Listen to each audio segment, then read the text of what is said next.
ஸ்ரீ மாதவதாசர் கதை. மாதவதாசர் ஒழுக்கத்தால் உயர்ந்த அந்தணர். பிறப்பினாலும் ஒழுக்கத்தாலும் அந்தணர்க்குரிய எல்லா நலன்களும் இவரிடம் நிறைந்து நின்றன. ஜனக முனிவர் போல் வாழ்க்கை நடத்தி வந்தார். இவர் 4 வேதங்களையும் பயின்றதோடு வேத வேதாந்தங்களையும் வைசேஷிகம், பாட்டம், பிரபாகரம், பூர்வ மீமாம்சை, உத்தர மீமாம்சை ஆகிய எல்லாவற்றையும் ஐயம் திரிபுர கற்றவர். பகவன் நாமஸ்மரணமும் அடியாரை ஆதரிப்பதுமே இவரது வாழ்க்கையின் குறிக்கோள். இப்படி நடத்தி வருகையில் இவரது மனைவியார் பிரிந்து இறைவன் திருவடி அடைந்தார். ஏற்கனவே மனத்தளவில் துறவியாக வாழ்ந்த இவர் மனைவியின் மறைவுக்குப் பின் தன் வீடு, வாசல்கள், தட்டுமுட்டு ஜாமான்கள் எல்லாவற்றையும் ஏழை எளியவர்களுக்கு வழங்கி ஜெகநாத சேத்திரத்துக்கு பிரயாணமானார். ஜெகநாதத்தை அடைந்து சமுத்திர ஸ்நானம் செய்து இறைவன் சந்நிதிக்கு சென்றார். வெறும் கையுடன் வந்து நின்ற இவரை கண்ட அர்ச்சகர்கள், யாரையா நீ? சுவாமி தரிசனத்துக்கு இப்படித்தான் வருகிறதோ என்று வாயில் வந்தபடி ஏச, இவர் சந்நிதியை விட்டு வெளியே வந்து ஒரு தனிமையான மண்டபத்தில் அமர்ந்து தியானத்தில் ஆழ்ந்தார். அன்ன ஆகாரம் ஏதுமின்றி 3 நாட்கள் அந்த இடத்திலேயே அமர்ந்திருந்தார். பகவான் ருக்மணி பிராட்டியாரை பார்த்து, ருக்மணி, நமது மெய்யன்பன் மாதவதாசன் ஊன் உறக்கமின்றி தியானம் செய்கிறான். அவனுக்கு உணவு அளித்து வா என்றான். தங்க தட்டிலே நெய்யும் கரியமுது வகைகளும் வைத்து மல்லிகை மலர் போன்ற அன்னத்துடன் ருக்மணி தேவி மாதவதாசர் எதிரில் நின்றார். நிஷ்டை களைந்த தாசர் எதிரே தாயினும் சால பரிந்து நிற்கும் தேவியைக் கண்டு யார் என்றார். தேவியார் இறைவனது கட்டளையைச் சொல்லி, இதை உண்பாயாக, பிறகு இறைவனது தரிசனமும் கிடைக்கும் என்றார். அந்த வட்டிலோடு உணவை அளித்து குடிக்கவும் கைகால் கழுவவும் தண்ணீரும் கொடுத்து மறைந்து போனார் ருக்மணி பிராட்டியார். தங்க வட்டிலை தலை துணிக்கடியில் வைத்துக்கொண்டு நித்திரை செயலானார் தாசர்.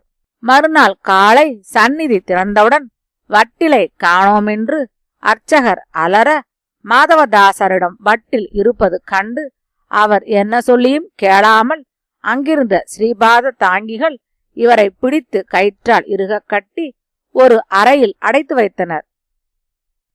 இதுவும் ஒரு நன்மைக்கே என்று நினைத்த தாசர் அந்த அறையையே தவச்சாலையாக கொண்டு தியானம் செய்யலுற்றார். அங்கே சந்நிதியிலே பூசிக்க முயன்ற அர்ச்சகர்கள் பூஜை தடைப்படுவது கண்டு தயங்கினர்.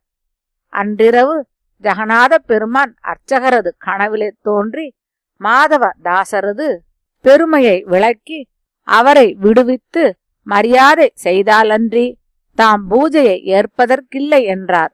அர்ச்சகர் திடுக்கிட்டு எழுந்தார். மற்றவர்களுக்கும் விஷயத்தை விளக்கினார். பிறகு எல்லோரும் கோவில் மரியாதைகளுடன் சென்று அவர் வீற்றிருக்கும் அறையை திறந்து கயிறுகளை அறுத்தெறிந்து அவருடைய கால்களில் வீழ்ந்து மன்னிக்கும்படி வேண்டினர்.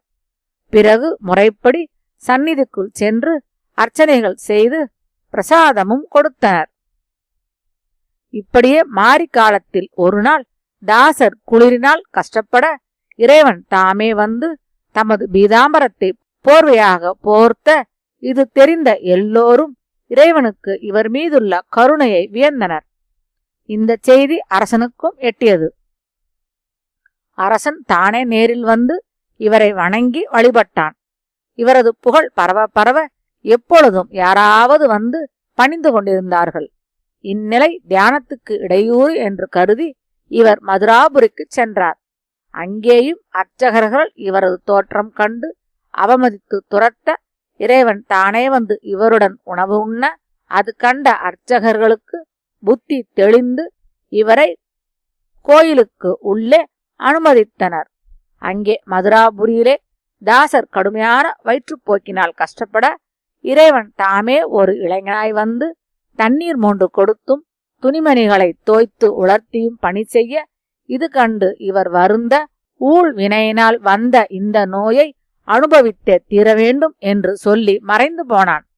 அதன்பின் நோயும் தீர்ந்தது. இப்படி சில காலம் செல்ல ஒரு தர்க்க சாஸ்திரி இவரிடம் தர்க்கம் செய்ய வந்து சேர்ந்தார்.